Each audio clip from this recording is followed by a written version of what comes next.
శ్రీ మహాగణాధిపతయే నమః. ఐం మహాసరస్వత్యే నమః. శ్రీ లలితాంబికాదేవ్యే నమః.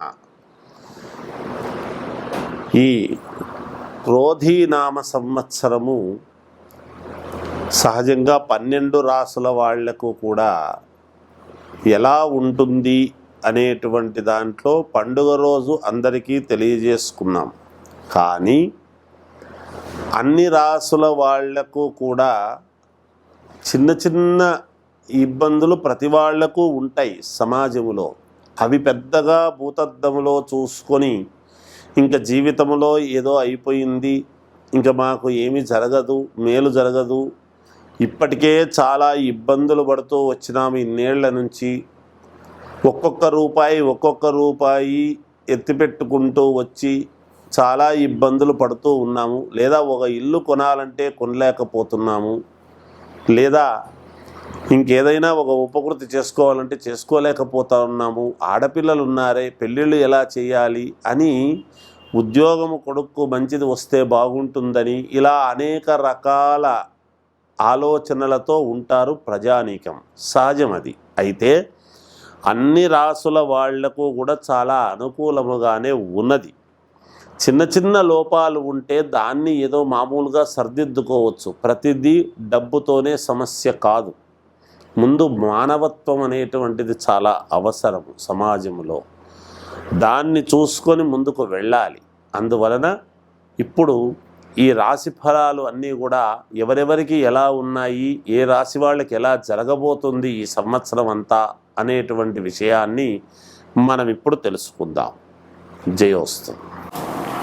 వృషభ రాశి వాళ్లకు ఈ క్రోధీనామ సంవత్సరం అంతా కూడా ఎలా ఉంటుంది అంటే, మనము మామూలుగా ఉగాది పండుగ నాడు ఆదాయ వ్యయాలు, రాజపూజ్యత అవమానాలు చెప్పినా కొంచెం మిశ్రమ ఫలితాలుగా ఈ సంవత్సరం అంతా ఉన్నాయి అనేటువంటిది తెలుసు. కానీ మిశ్రమ ఫలితాలను కూడా మనము కొంచెం అనుకూలవంతముగా జరుపుకునేటువంటి దానికి మనకు ఒక శక్తి ఉన్నది. ఎప్పుడు కూడా ఎవరు డీలా పడాల్సినంతటి అవసరం అయితే ఎంత మాత్రమూ లేదుగాక లేదు. ఎందుకు అంటే కొన్ని అనుకున్నటువంటి పనులు జరగకపోవటము, గతములో జరిగినటువంటి విధముగా మనకు జరగవు అనేటువంటిదైతే ఈ సంవత్సరము అనానుకూలమైనటువంటి పరిస్థితులు ఉండేటువంటి దాని వలన జరగకపోవచ్చు. అయితే దాన్ని మనం ఒక్కోసారి ఇబ్బందుల్లో కూడా మనకు అనుకూలమైనట్టుగా మలుచుకోవటానికే కదా కొన్ని అవకాశాలు ఉంటాయి. దేనివల్ల మీరు మేలు జరుగుతుంది? ఒక వ్యాపారం చేసుకునేటువంటి వాళ్ళకైనా, రాజకీయాలలో ఉండేటువంటి వాళ్ళకైనా, లేదా ఉద్యోగస్తులకైనా, మరి మాకు అనుకున్నంత కలిసి రాలేదే, ఈ సంవత్సరం అందరూ బాగలేదంటున్నారే, ఎలా చెయ్యాలబ్బా అనేటువంటి భావన కలిగి ఉండవచ్చును.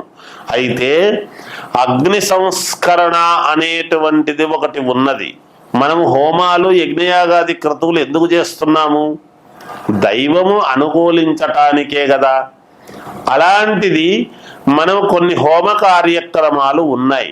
తప్పకుండా మీకు తెలిసినటువంటి అయ్యగారులు దగ్గరలో ఉంటారు.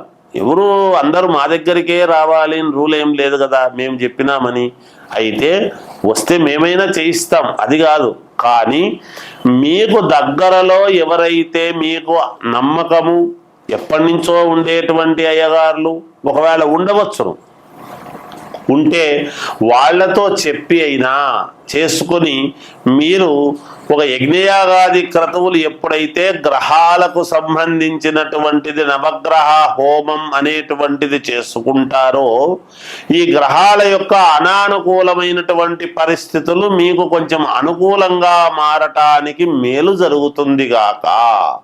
అందువలన ఈ వృషభ రాశి వాళ్ళు ఎవ్వరూ కూడా ఆందోళన చెందాల్సినంతటి అవసరము లేకుండా మీ వ్యక్తిగతమైనటువంటి జాతకాలు ఒక్కసారి చూసుకోండి.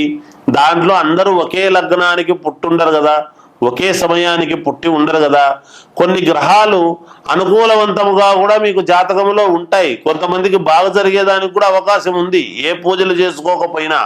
కానీ మీరు మీ వ్యక్తిగతమైనటువంటి జాతకాలను ఒకసారి పరిశీలన చేసుకుంటే మీకు యోగవంతముగా ఉంటుంది అని తెలియజేస్తూ జయోస్తు.